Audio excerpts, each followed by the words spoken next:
दोस्तों नमस्कार। आप देख रहे हैं नॉलेज नाउ और स्वागत है आपका नॉलेज नाउ में। दोस्तों यदि किसी भी स्टॉक का प्राइस मूवमेंट समझ लिया जाए तो मार्केट को समझना और भी आसान हो जाता है। तो क्या आप जानते हैं कि किसी भी स्टॉक का प्राइस अप या डाउन क्यों होता है? किसी शेयर का प्राइस कैसे और क्यों चेंज होते रहता है?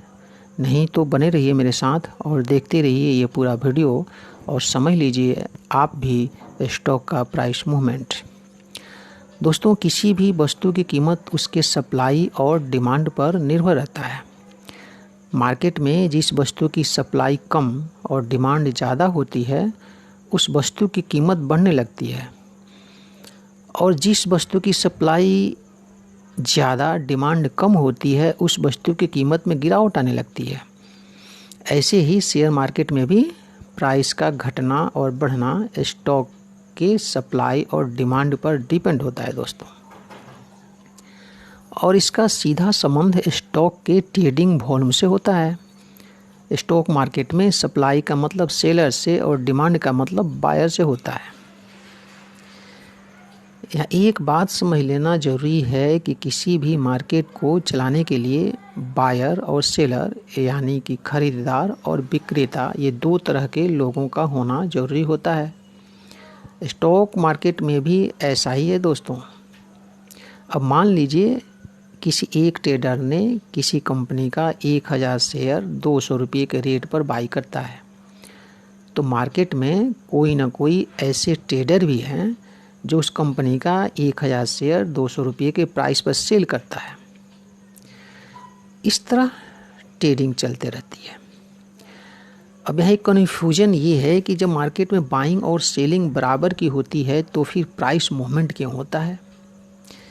किसी भी शेयर का प्राइस अप या डाउन क्यों होता है, कैसे होता है? तो चलिए आगे बढ़ते हैं और इसे भी समझ लेते हैं।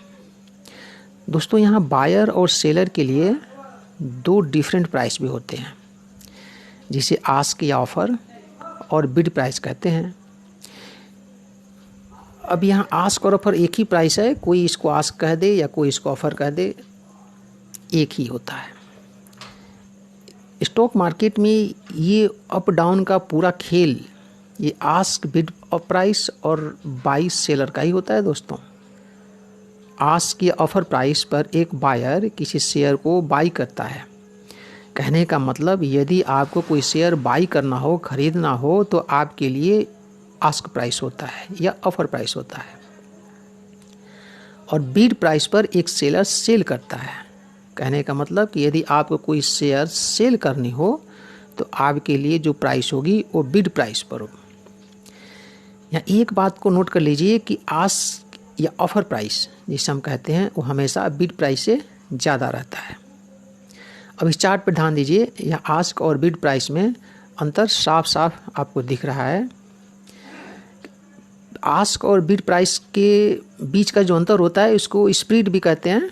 खैर उसकी बात अभी हम नहीं कर रहे हैं, जो कर रहे हैं वो है चेंज की। तो बाई रेट हमेशा सेल रेट से ज़्यादा होता है।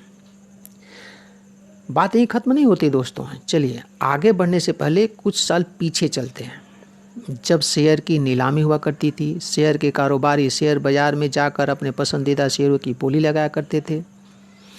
कागज़ और कलम पर शेयर का धंधा हुआ करता था। दोस्तों कारोबारी वही है, कारोबार भी उसी तरह हो रहा है, सिर्फ अंतर इतना है कि तब की बोली आमने सामने लगती थी और आज कोई नहीं जानता कि किसका शेयर कौन और कहाँ से खरीद रहा है, कौन कहाँ से बेच रहा है। तब कागज़ पर प्राइस दर्ज हुआ करता था और आज प्राइस ऑनलाइन अवेलेबल होता है।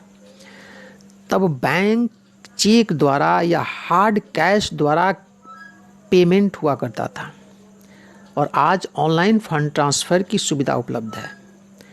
तब पूरा काम मैनुअली होता था और आज सब कुछ ऑनलाइन हो चुका है दोस्तों। बस अंतर इतना ही है। अब चलिए मेन पॉइंट पर आते हैं, और यहाँ समझना बहुत ज़रूरी है दोस्तों। यहाँ ध्यान दीजिएगा और अच्छी तरह से इस बात को समझ लीजिए, तभी आपको समझ में आएगी कि रेट चेंज का मामला क्या है। मान लीजिए एक ट्रेडर 10:05 पर किसी कंपनी का 500 शेयर का बाई ऑर्डर 80 रुपये 50 पैसे के प्राइस पर लगाता है। 2 मिनट बाद 10:07 पर कोई दूसरा ट्रेडर उसी कंपनी का 500 शेयर का सेल ऑर्डर 80 रुपये 50 पैसे के भाव पर ही लगाता है। अब यहाँ दोनों बायर और सेलर का रेट 80 रुपये 50 पैसा है, वो मैच करता है और एक ट्रांजैक्शन कंप्लीट होता है। और जैसे ही ट्रांजैक्शन कंप्लीट होता है, ये 80 रुपये 50 पैसे का रेट भी क्लोज हो जाता है।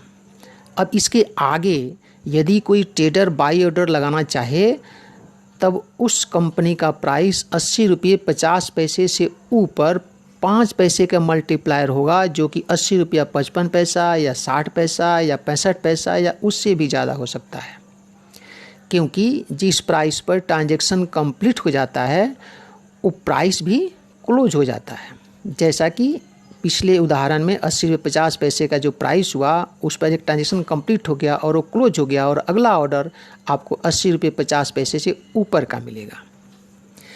अब यहाँ 5 पैसे इसलिए है कि मार्केट का जो मिनिमम प्राइस चेंज रेट है वो 5 पैसे का होता है, जिसे पर टिक रेट कहते हैं।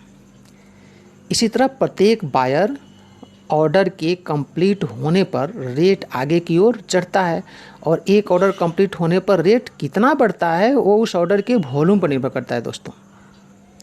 ठीक इसके विपरीत जब कोई ट्रेडर सेल ऑर्डर लगाता है तो उसी ऑर्डर के कंप्लीट होते ही रेट नीचे की ओर जाता है।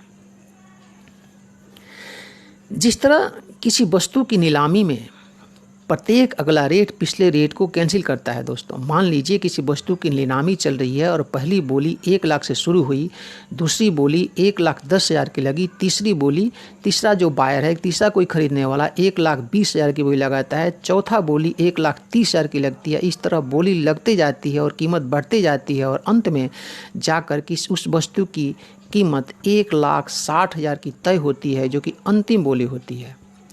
अब यहाँ अंतिम बोली के पहले लगने वाले जितने खरीदारों की बोलियां हैं, जितने खरीदारों की रेट हैं, सब अपने आप ही कैंसिल होते चले जाते हैं और अंतिम रेट बढ़कर लगता है। ठीक उसी तरह दोस्तों स्टॉक मार्केट में भी उसी तरह होता है। एक ऑर्डर कंप्लीट होता है, दूसरा ऑर्डर ऊंचा लगता है, निचला ऑर्डर कैंसिल होते जाता है। तो दोस्तों इस तरह ही रेट आगे और नीचे चलता रहता है। दोस्तों जब जब सेल वॉल्यूम यानी कि सेल करने वालों का जो वॉल्यूम है बाई वॉल्यूम से ज़्यादा होगा तब तब प्राइस गिरता है, और जब बाई वॉल्यूम सेल वॉल्यूम से ज़्यादा होगा तब तक प्राइस ऊपर जाता है। अब एक एग्जाम्पल इस चार्ट में देख लीजिए। यहाँ बायर वॉल्यूम ज़्यादा है, इस स्थिति में शेयर का प्राइस ऊपर चढ़ेगा। ठीक इसके विपरीत यदि सेलर वॉल्यूम ज़्यादा होता तो उसका प्राइस नीचे आता। तो इस तरह से दोस्तों स्टॉक का प्राइस मूवमेंट होता है, ऊपर या नीचे, अप या डाउन होते रहता है। तो दोस्तों उम्मीद है कि बात कुछ समझ में आई होगी। वीडियो कैसा लगा कमेंट अवश्य करें और फिर मिलेंगे नई जानकारी के साथ। तब तक नमस्कार।